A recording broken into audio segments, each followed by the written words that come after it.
And in breaking news, a tragic case of domestic violence. The 2-year-old son of Minnesota Vikings star running back Adrian Peterson died Friday. The victim of alleged abuse by a man dating the boy's mother. The suspect is in police custody. According to national studies, men commit over 90% of reported cases of domestic violence, and advocates against this abuse say the key to keeping both victims and survivors safe is providing men and boys with prevention methods and intervention strategies. Joining us now is Joseph Maldonado, an educator and organizer with Connect NYC Incorporated, a gender violence prevention organization. Joe, thank you so much for taking some time with us. And this is such awful news that just happened just in the moments before we went on the air. I remember reading earlier today about this young boy being beaten. He was in critical condition at the time, and now he's succumbed to his injuries. This is so sad. Talk to me a little bit about the pervasiveness in general of domestic violence now in our society. Well, the numbers really highlight how difficult the problem is, because we know that only 20% of domestic violence is reported.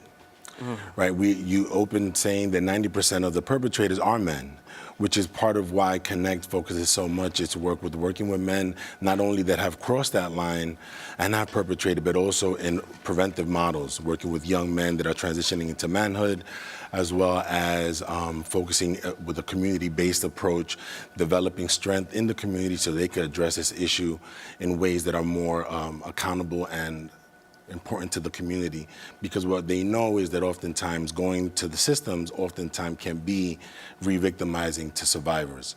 So it's a pervasive problem. And then out of the 20% of the domestic violence that is reported, we know that only 20% of those folks actually get services.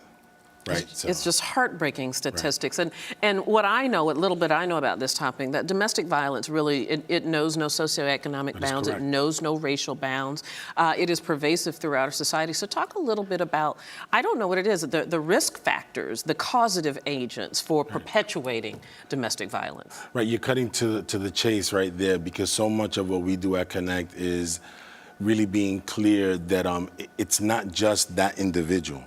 Right, it's a systemic problem. It's a socialization problem. It's how we socialize young boys in our society to have a one-dimensional approach to problems, right? And then that is kind of morphed with unearned privileges that come with manhood and being born male.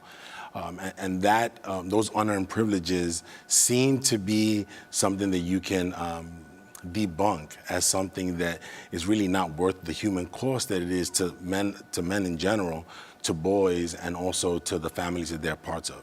And in many cases, domestic violence really is generational, isn't it? Those who are victims of domestic violence become abusers later in their life. How often does that happen? It is. There's some correlation. We don't necessarily say that that it causes, but we do see that that when violence happens in families, there seems to be a generational component to it, right? And what we really want to encourage is an approach that says that the men in this family or the men in this community will not tolerate violence or do not treat women that way, right? So that really that it becomes not just something that happens in the home, but it's something that happens in the work community. It's something that happens in the faith community, that it's something that happens in the corner store, so that it's something that the community starts to take leadership in, because we know that the response right now by the systems is after the fact. We started this segment, you started by saying that 90% of domestic abuse victims are female, which means 10% are male. So for the portion of victims that are male, what are the circumstances? That's a great question. That really goes to something that we just touched on a few minutes ago. Because of socialization, that's another percentage of the people that are impacted by this form of violence that are also underserved, because there's the whole stereotype of how are they going to be met by the law enforcement community.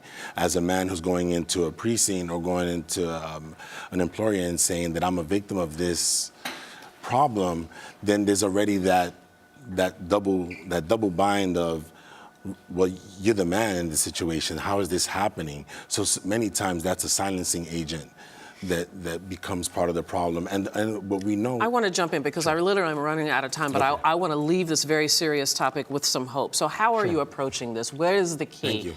Well, as I touched on earlier, we really think that it's important to work in communities and to really have a preventive model to it, and working with men, working with boys, and many of the programs that we have at Connect are intended at meeting men in communities where they are, not only in the community where they are, but literally where they are in their gender socialization, right? Okay. So kind of meeting them there and then joining with them, aligning with them in a way that says, what is the gain and what has been lost? And then transitioning that into more hopeful, promising, loving relationships with their family. If our viewers want more information, what's your website they can go to? ConnectNYC.org. All right, Joseph Maldonado, thank you very much. The pleasure was mine. Appreciate Thank you. And this is Arise America.